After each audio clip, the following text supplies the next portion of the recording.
Hello friends, नमस्कार, जय जगन्नाथ। आसतु आज मु आपन को देखेबी आरिसा पिठा किभଳି भाव प्रस्तुत करा जाए।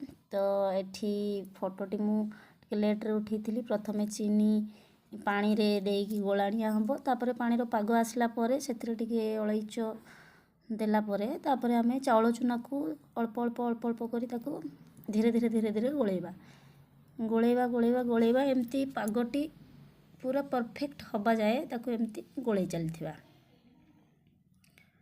चाउल चूना को धीरे धीरे धीरे धीरे धीरे धीरे एमती करिया जहाँ फल से चाउल चूनाटी तले लगी न जीवो आ गोटे प्रस्तुत हबो परफेक्ट जंतुणी।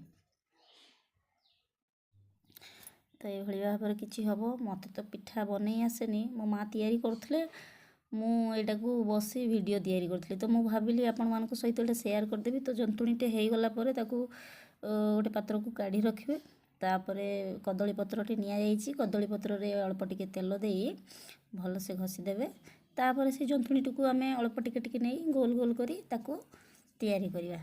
देखो जमती मो माँ तैयारी कर भाव में। तापरे एटा पिठा भाया प्रस्तुत होगापाई रेडी है। तापर छणा जीवो बस एमती गोल गोल करी छोट छोट करी गोल गोल आपण आपणकर सुविधा अनुसार छोट छोट टिके बड़ साइजर जमती करेंगे सेमती करें।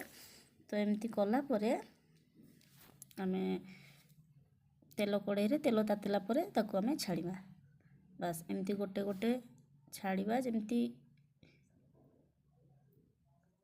फुलिबो। देखि हाँ केते सुंदर भाव में फुलुची सीटा पिठाटी फुलिबो।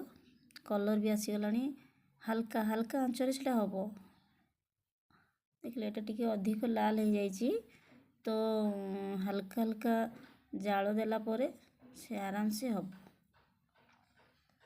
तो मो माँ पिठाटी तैयारी करथिले, मो बड़ माँ बसिक छाणुथिले। तो पिठाटी हल्का लाल कलर है आसिलानी, टी अधिक लाल हो जाउची तो परफेक्ट कलर रहिबो। बेसी लाल भी हबो नहीं कि बेसी धला भी रहिबो नहीं, परफेक्ट हला परे हबो। तो होली रो स्पेशल रे तैयारी हेची। मो टिके बसी टिके वीडियो कर देली आउ। तो आपन को जदी भल लागितिबो लाइक टे करिवे, शेयर टे करिवे, कमेंट टे करिवे। देखंतु केते सुंदर ये हूँ आम ओडिया घर पिठा आरिसा पिठा। एटा चीनी आरिसा, गुड़ आरिसा भी तैयारी हुए जी जमती खाइबा को भल पाती करती। तो चीनी आरिसा बनाणी है। तो भल लगिले लाइक टे करिवे। रहिली, जय जगन्नाथ।